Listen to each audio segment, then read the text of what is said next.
Momento que eu considero de suma importância é quando a gente vem falar dos santos da nossa Santa Igreja, né? Os exemplos que nós devemos seguir, ou pelo menos deveríamos.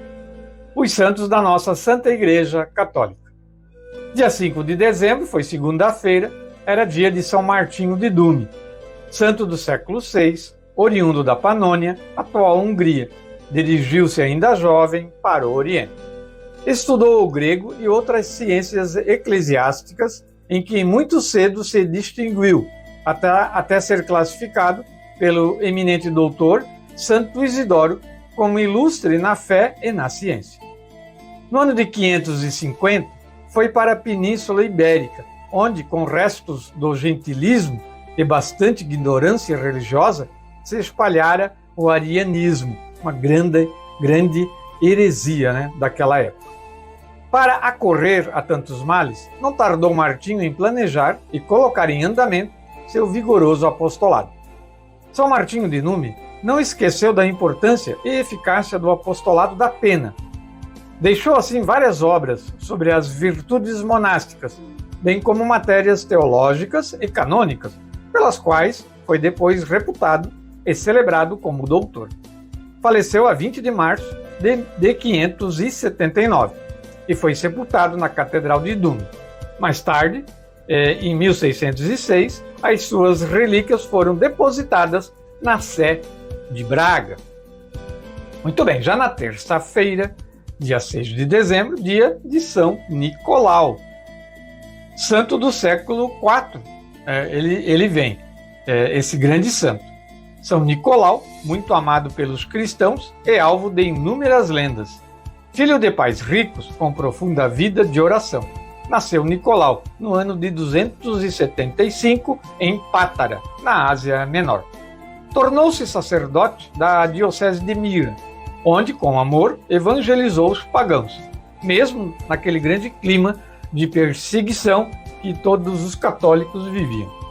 São Nicolau é conhecido principalmente pela grande caridade para com os pobres, já que, ao receber por herança uma grande quantia de dinheiro, livremente partilhou com os necessitados.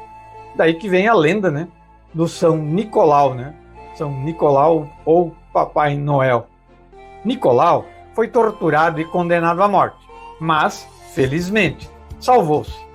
No ano de 313, ele foi torturado, né, e não chegou a morrer, pois logo em seguida foi publicado o Edito de Milão, que concedia a liberdade religiosa no Império Romano. São Nicolau participou do Concílio de Nicéia, onde Jesus foi declarado consubstancial ao Pai. Está no credo, né? No credo niceno, né? No credo niceno-constantinopolitano.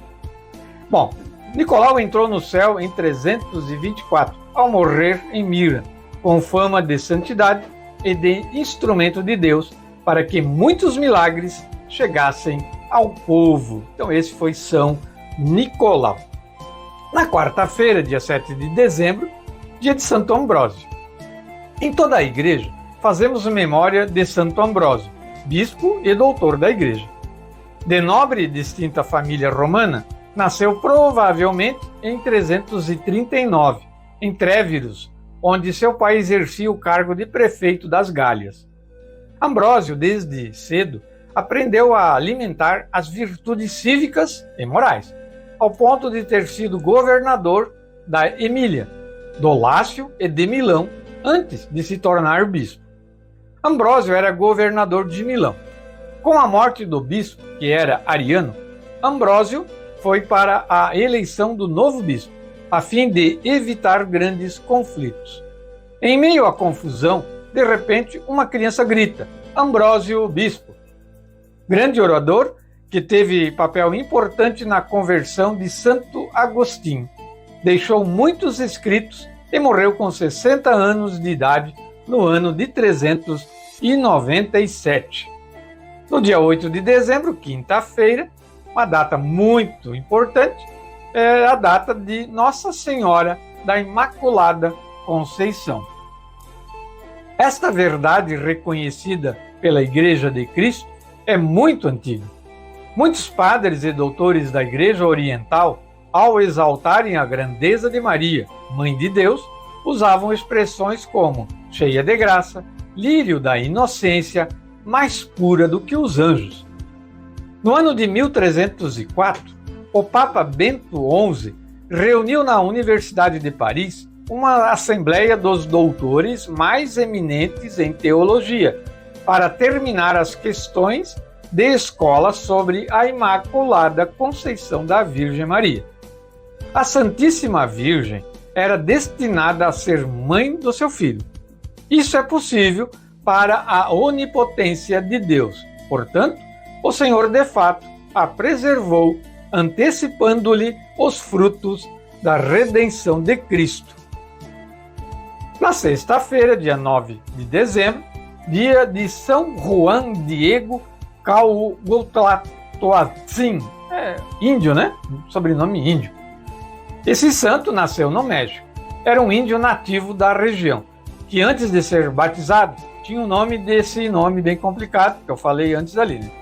Traduzido como águia que fala, quer dizer aquele nome, ou aquele que fala como águia. Eu não vou repetir para não me enrolar. Atraído pela doutrina dos padres franciscanos, que chegaram ao México em 1524, converteu-se e foi batizado junto com sua esposa. Receberam o nome cristão de João Diego e Maria Lúcia, mais fácil de pronunciar.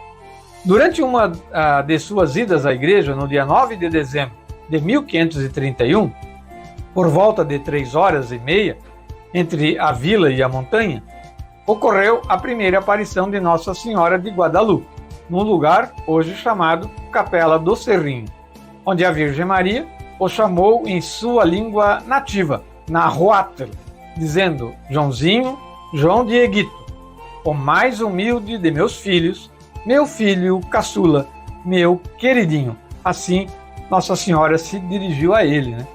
A Virgem o encarregou de pedir ao bispo, o franciscano João de Zumarraga, para construir uma igreja no lugar da aparição. Como o bispo não se convenceu, ela sugeriu que João Diego não desistisse e ficasse insistindo. Juan Diego faleceu no dia 30 de maio de 1548, aos 74 anos, de morte natural. O Papa João Paulo II, durante sua canonização em 2002, designou a festa litúrgica para 9 de dezembro, dia da primeira aparição. E ele conseguiu que o bispo construísse, né, a igreja. E ontem, sábado, né, dia 10 de dezembro, dia de São Melquíades, nos deixamos atingir pela santidade de vida de um Papa que buscou, no pastor eterno e universal, toda a graça de que necessitava para ser fiel num tempo de transição da igreja. São Melquíades, de origem africana. Fez parte do clero romano até que, em 310, falece o Papa Eusébio, e ele foi eleito sucessor de São Pedro. No período de seu governo, Melquíades sofreu com a perseguição aos cristãos pelo imperador romano Máximo. Essa perseguição só teve um descanso quando Constantino venceu Máximo na histórica batalha em Roma, do ano de 312, a qual Constantino atribuiu ao Deus dos católicos. Com isso surgiu o Edito de Milão em 313, concedendo a liberdade religiosa. Assim, São Melquíades passou do Papa da perseguição para o Papa da liberdade dos católicos. Durante os 4 anos de seu pontificado, as piores ameaças nasceram no interior da igreja com os hereges.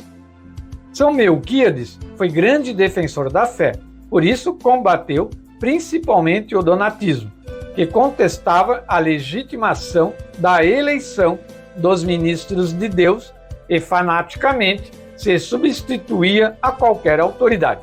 São Melquíades morre em 314, no século IV.